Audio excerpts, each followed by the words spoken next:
A wealthy man's child remained silent her entire life until he discovered the African-American caregiver and his child performing a song that shattered his reality in moments. Richard Blackwood remained motionless at the nursery entrance, observing his 6-year-old child vocalize a tune in flawless French while Kesha, the childcare provider he'd employed during a crisis, played piano accompaniment.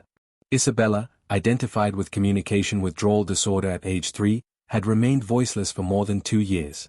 Yet there she stood, singing with celestial beauty. What in God's name is happening? Richard bellowed, startling both individuals. Isabella instantly became mute, her azure eyes flooding with fear, as Kesha rose swiftly from the piano seat. "Sir, I have an explanation," she said. "Clarify this situation," Richard demanded. Richard burst into the space, his tone heavy with rage that sent Isabella seeking shelter behind Kesha. "Clarify how you enabled my child's speech when New York's finest experts claim she might remain forever silent." Kesha Johnson, 28 years old, recognized that vocal tone precisely. During her 2-month employment with the Blackwood household, she discovered that Richard viewed his child as a disappointing experiment, a public shame requiring concealment from elite social gatherings. This man invested enormous sums on costly specialists who examined Isabella like a laboratory specimen, yet he'd never attempted simple conversation with her. "Mr. Blackwood, Isabella has maintained her speaking ability throughout. She selects when and with whom to communicate," Kesha responded evenly, positioning her hand defensively on the child's shoulder. "She makes choices." Richard scoffed dismissively.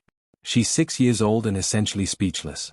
Medical professionals diagnosed this as a severe neurological condition, yet suddenly you, a caregiver lacking medical credentials, can heal her within 2 months." Richard's disdain was unmistakable. He regarded Kesha as merely another expendable staff member hired because her wage requirements were lower than specialized agencies that had abandoned Isabella after brief periods. "I provided no cure, sir. I provided attention," Kesha stated, sensing Isabella's grip tighten on her hand. "Isabella shares amazing narratives with me daily. She comprehends 3 languages and performs on 4 musical instruments." "Fabrications," Richard expelled the words harshly. "My child struggles with basic communication. Medical documentation clearly outlines her deficits."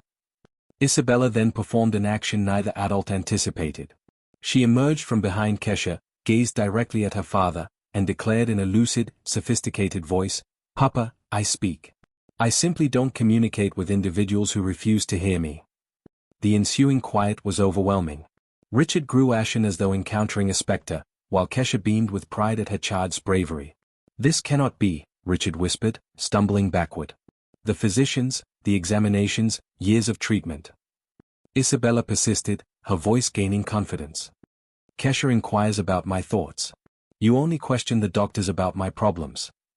This devastatingly simple statement struck Richard like a physical blow. He observed his child, truly observed her, and for the first time perceived not a damaged youngster, but an intelligent, self-conscious girl who'd been silenced by a society preferring labels over understanding. However, Richard Blackwood wasn't someone who acknowledged errors, particularly before an employee he deemed inferior.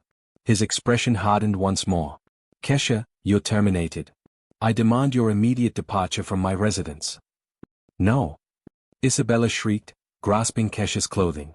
"She cannot depart. She's my only understanding companion." Richard completely disregarded his daughter's anguish. "You've somehow manipulated my child. I'm uncertain what methods you've employed, but this ends now." Kesha maintained composure while watching Isabella begin silent tears. Something in the nanny's resolute expression made Richard pause momentarily, as if she possessed knowledge he lacked. "As you command, Mr. Blackwood," Kesha said quietly. "However, before departing, Isabella wishes to demonstrate something. Something that might alter your perception of your own daughter. If you're appreciating this narrative about how bias can blind even a parent to their child's capabilities, remember to subscribe because what Kesha planned to unveil about Isabella would transform not only this family's existence but demonstrate that sometimes life's greatest gifts hide directly before us. "You have 15 minutes to collect your belongings and vacate my estate," Richard announced, retrieving his mobile device. "Should you attempt contacting my daughter again, I'll involve my attorneys." Kesha observed the man placing a call, likely to the private security service protecting the estate.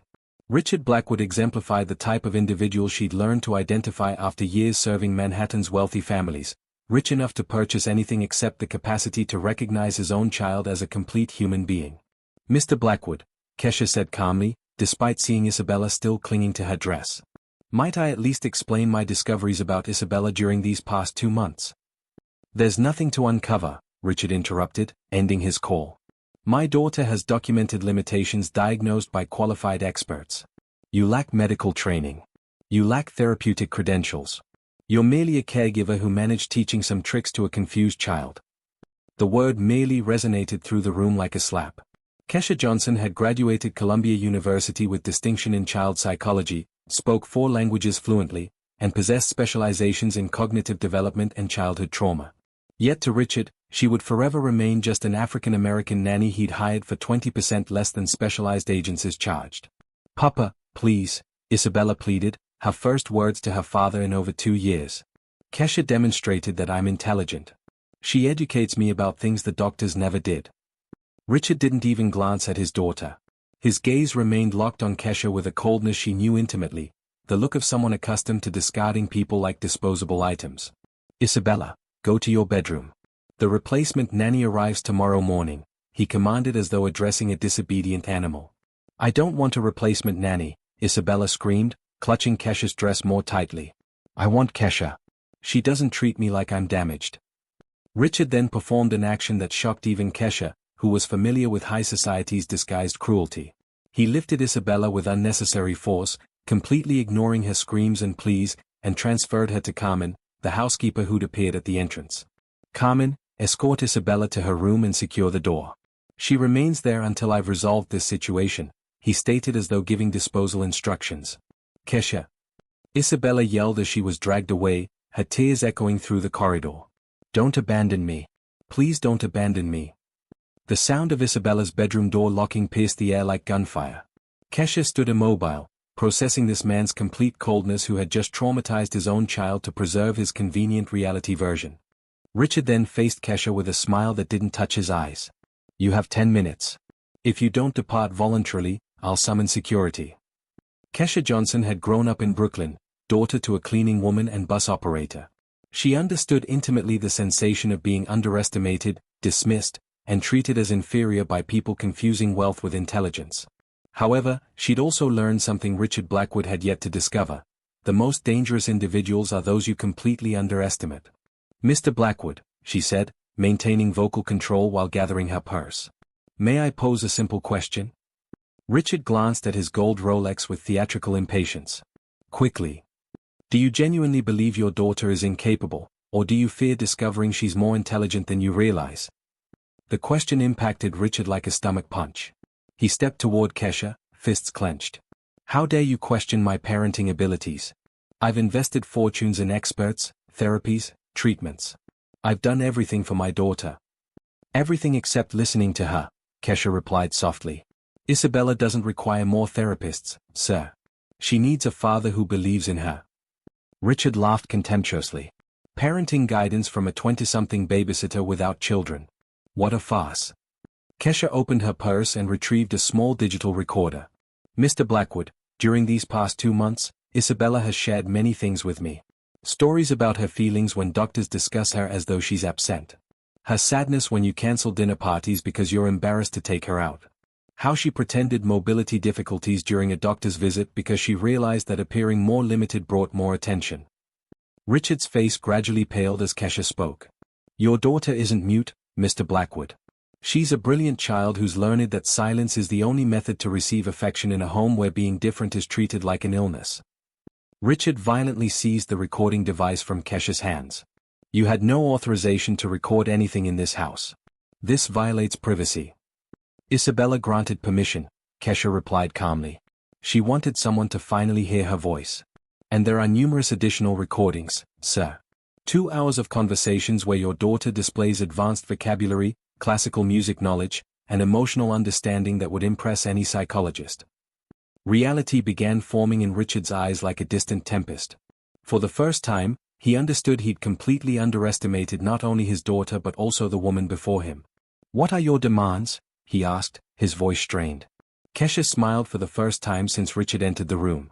It wasn't a victorious smile, but something far more dangerous, the expression of someone possessing information capable of destroying carefully constructed worlds. I want you to stop treating your daughter like a failed project and begin recognizing her as the extraordinary child she's always been. But beyond that, she paused, producing another recorder from her sleeve, I want you to understand that some people you consider mere employees know exactly how to document inconvenient truths. From the hallway, Isabella could still be heard weeping in her locked bedroom, calling Kesha's name. The sound cut through the tense atmosphere between the two adults like a constant reminder that at this battle of wills center was a 6-year-old child who simply wanted understanding. Richard looked at Kesha with mixed anger and something she recognized as fear. For the first time in his life, he'd encountered someone unintimidated by his wealth, social position, or threats, someone who possessed something he couldn't purchase, the truth about his identity as a father. Every new humiliation Richard attempted to inflict only fueled something within Kesha that he couldn't perceive, a determination forged through years battling prejudices far worse than his. What this privileged man didn't realize was that every contemptuous act provided her with precisely the ammunition needed for a war he didn't even realize he was losing, proving that sometimes the greatest strength develops at the exact moment others believe they've broken our spirit. 3 days had elapsed since Kesha's expulsion from the Blackwood estate, and Richard believed he'd finally resolved the troublesome nanny problem. He'd hired a new caregiver through Manhattan's most expensive agency, Margaret Foster, a 60-year-old British woman with impeccable qualifications and, more importantly, the absolute discretion he required. Isabella hasn't uttered a word since the new nanny arrived, Carmen reported nervously, finding Richard in his office. She refuses to exit her room, isn't eating adequately, and is making those peculiar sounds again when distressed. Richard didn't lift his eyes from his financial documents. That's expected. She requires adjustment to the new schedule. Miss Foster is a qualified professional, not an improviser. The telephone rang, interrupting the conversation. Richard answered impatiently, but his expression changed dramatically upon hearing the voice on the line. Mr. Blackwood, this is David Martinez from Martinez & Associates law firm. I represent Miss Kesha Johnson in a matter that may interest us both. Richard gestured for Carmen to leave and closed the office door. I'm unfamiliar with your reference. That woman was dismissed for legitimate reasons. Interesting, the lawyer's voice was calmly professional, because I possess here a rather comprehensive file on racial discrimination and child abuse. My client has meticulously documented her experiences in your home. This is extortion, Richard roared, though his voice betrayed nervousness. I have New York's finest lawyers. That nanny cannot afford to challenge me. David Martinez chuckled softly. Mr. Blackwood, you may be unaware that Miss Johnson graduated with highest honors in child psychology from Columbia, has specialization in child trauma and cognitive development, and is currently pursuing a master's degree in children's rights at NYU. She also maintains a child development blog followed by over 200,000 field professionals. The silence on the line's other end was deafening. Richard felt the ground disappear beneath him. But most interesting, the lawyer continued, are the recordings she possesses, not only of Isabella demonstrating exceptional cognitive abilities but also of certain revealing conversations about how you refer to your own daughter when you believe no one is listening. Richard vaguely recalled times he'd spoken by phone with doctors, calling Isabella a lost cause or dead end. He'd always assumed he was alone in his office. What are your demands? He asked, his voice hoarse. For now, just a civil conversation. My client isn't vindictive, Mr. Blackwood. She genuinely cares about Isabella's well-being, but she also won't permit a brilliant child to be harmed by parental prejudice. Meanwhile, across town, Kesha sat in a small apartment shared with 2 fellow master's students, carefully reviewing months of notes, recordings, and photographs. Every interaction with Isabella had been documented not from malice but from an academic habit of recording exceptional child development. Dr. Sarah Chun, Kesha's mentor and Columbia child psychology professor, analyzed the recordings with growing outrage. Kesha, this is extraordinary. Isabella not only demonstrates superior intelligence but has developed sophisticated coping mechanisms to handle systematic emotional neglect. This child is protecting her own mental health through selective mutism. I know, Kesha replied calmly. And her father believes he's helping Isabella with therapists who treat her like she's mentally disabled. He's causing irreversible psychological damage. Dr. Chun selected one recording where Isabella sang an entire opera in Italian. With your permission, I'd like to present this case at next week's Child Development Conference.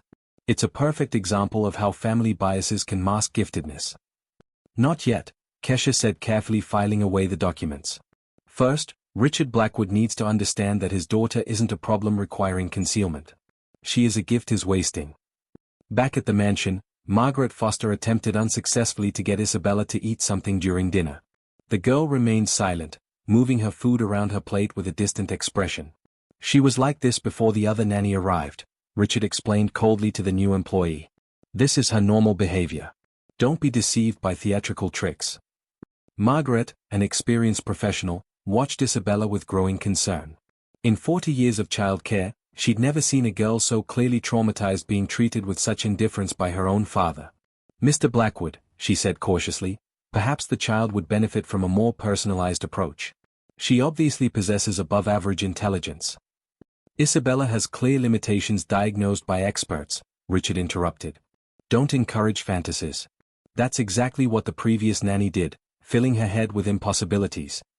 That night, after Richard retired to his office, Margaret tried a different approach. She sat beside Isabella and whispered, I know you can hear me, sweetheart. You don't have to talk if you don't want to, but I would really like to know you better.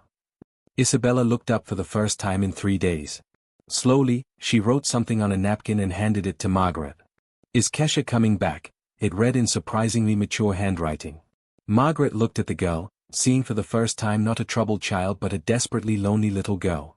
I don't know, sweetheart, but I do know that you are much more special than anyone in this house realizes. Isabella smiled sadly and wrote another sentence, Kesha knew that. As Margaret tried to process the 6-year-old's emotional complexity, her phone vibrated with a message from an unknown number. Hello, Margaret.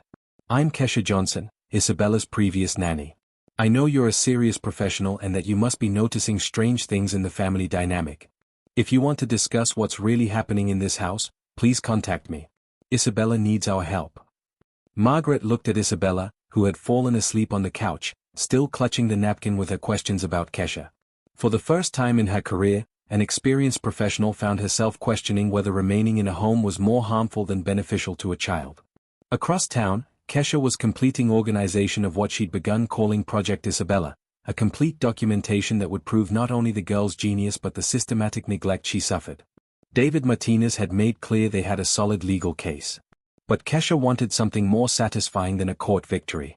She wanted Richard Blackwood to publicly acknowledge the extraordinary daughter he'd ignored for years, because some men only learn when they lose everything they thought they possessed. And Richard was about to discover he'd underestimated not just a competent nanny but a woman who would transform every act of contempt into fuel for justice that would completely reshape Isabella's future, proving that sometimes the best revenge is simply revealing the truth that people desperately try to hide. A week later, Richard Blackwood awoke to a series of phone notifications that chilled his blood. The first was an email from the New York Department of Children's Services requesting an urgent family welfare assessment for the Blackwood home. The second was a missed call from his personal attorney. The third was a message that would change his life forever. Mr. Blackwood, press conference today at 3 p.m. at Columbia University's Children's Rights Center. Your attendance is recommended. KJ. Richard rushed to his office and immediately called David Martinez. What's happening? Why does social services want to evaluate my home? Mr. Blackwood, his lawyer's voice was tense, you need to come to my office immediately. We have a much more serious situation than we anticipated. An hour later, Richard sat in a conference room watching a presentation that systematically destroyed everything he believed about himself as a father. Dr. Sarah Chun, one of the country's most respected child development experts, conducted the presentation with surgical precision. These recordings were made over a 2-month period by a qualified professional with the child's express permission, Dr. Chun explained, playing audio of Isabella singing an entire opera in Italian. As you can hear, the girl possesses not only exceptional vocal ability but linguistic mastery indicating giftedness. Richard was pale but tried maintaining composure. These recordings were made without my permission. They're illegal. David Martinez shook his head gravely. Actually, they're not. New York law allows educational documentation when there's suspicion of child development neglect. And there's more. The next recording was even more devastating, Isabella's voice, clear and articulate, explaining to Kesha, Daddy always tells the doctors that I don't understand things. He talks about me as if I'm not there. Yesterday, he said on the phone that I'm a non-returnable investment and that maybe he should send me to a special boarding school. Richard felt his world collapse. He vaguely remembered that phone call, thinking he was alone in his office. There are 17 hours of similar material, Dr. Chun continued relentlessly. Isabella consistently demonstrates superior intelligence, emotional stability when treated appropriately, and a painful understanding of how her father perceives her. But the worst was yet to come. The projector screen displayed a series of medical reports from the last 3 years, all signed by Richard, all downplaying or distorting Isabella's actual abilities. Most disturbing, Dr. Chun said, is the correspondence we discovered between Mr. Blackwood and Isabella's therapists, emails where he explicitly asks them to maintain diagnoses that justify her social disability, his exact words. Richard tried to stand, but David held him back by the arm. "Sit down and listen. It's not over yet." Kesha Johnson entered the room carrying a bulging folder. She showed no anger or vindictive satisfaction, just the quiet determination of someone who had meticulously documented an injustice. "Mr. Blackwood," she said calmly, "for 2 months, Isabella told me about how she pretended to have greater difficulties than she actually did because she realized that the more limited she seemed, the more attention she got from her father, a 6-year-old child manipulating adults to get basic affection." Richard finally exploded. "You manipulated my daughter. You taught her to lie, to pretend she has abilities she doesn't have." "Actually," Dr. Chun interrupted, "the neurological tests we've conducted over the past few weeks confirm that Isabella has never had any cognitive limitations.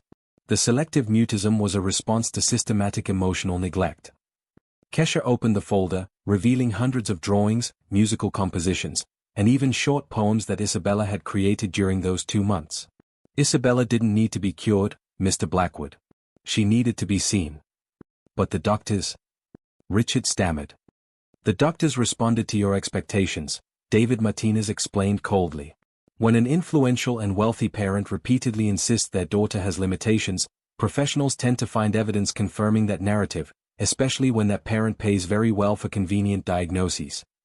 The final blow came when Dr. Chun played the most recent recording, made just 3 days earlier, with Isabella conversing fluently with Margaret Foster about philosophy and advanced mathematics. "What amazes me most," Isabella's voice echoed through the room, "is how Dad never realized that I always knew he was ashamed of me. I just pretended to be more limited because it seemed like the only way he would pay attention to me." Richard collapsed into his chair, all his arrogance evaporated. I just wanted to protect her. I wanted her to be normal, happy." "You wanted her to fit into your version of normal," Kesha corrected gently. "And when she didn't, you'd rather believe she was broken than accept that maybe your definition of normal was too limited." David Martinez placed a document in front of Richard. "The Department of Children's Services is considering a supervised joint custody plan. Isabella will continue living with you, but with mandatory psychological counseling, not for her, for you. And there's more." Dr. Chun added, "Isabella will be integrated into a program for gifted children at Columbia, where her abilities will be properly stimulated. Miss Johnson will be her official educational tutor." Richard looked at Kesha with a mixture of anger and something that looked like despair. "What do you want from me?" "I want you to be the father Isabella deserves," Kesha replied simply. "I want you to see your daughter as the extraordinary child she has always been. And I want you to understand that some of the people you consider just employees may see treasures that you yourself have overlooked." Today's press conference, David informed him, will present Isabella's case as a groundbreaking study of how family biases can mask giftedness.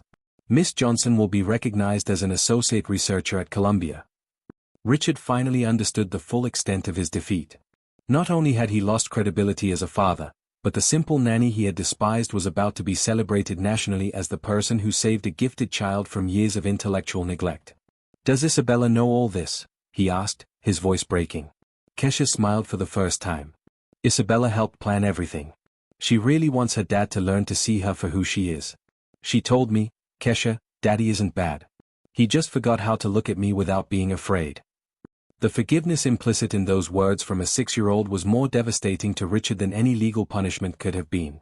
He had been defeated not by anger or revenge, but by the wisdom and compassion of his own daughter, a girl whose genius he had systematically ignored because she didn't fit into his narrow mold of normality. As the adults finalized the legal details of that family revolution, one question hung in the air: was it possible to rebuild a father-daughter relationship when the father himself had discovered that he had spent years fighting ghosts he had created, while the real treasure was right in front of him, waiting patiently to be recognized for what she had always been, an extraordinary child disguised as a problem to be solved? 6 months later, Richard Blackwood sat in the front row of the Columbia University auditorium, watching his 6-year-old daughter receive a Medal of Honor for academic excellence. Isabella, now fluent in 5 languages and composer of 3 original musical pieces, shone on stage like the child prodigy she had always been. "Daddy," she whispered as she stepped off the stage, "are you proud of me now?" Richard embraced his daughter, tears streaming down his face. "I've always been proud of you, princess. I just had to learn to see it." Kesha Johnson, now a nationally recognized doctoral candidate and child development consultant, watched from the audience alongside Dr. Sarah Chun. Her book, Invisible Children, How Prejudice Kills Potential, had become a bestseller. Richard approached her after the ceremony. "Kesha, I'm sorry. You don't need to apologize," she interrupted gently. "You need to keep being the father Isabella always knew you could be." Margaret Foster, who had become a key ally in the family's transformation, smiled as she watched Isabella run through the garden with other gifted children. Kesha's true revenge was not to destroy Richard Blackwood but to transform him into the father Isabella deserved. She proved that sometimes the greatest victory is not defeating our enemies but saving them from themselves. If you believe that every child deserves to be seen for their true potential, not what others expect of them, subscribe to the channel. Because when we stop judging by appearances and start really listening, we discover that the greatest treasures are hidden behind our own prejudices.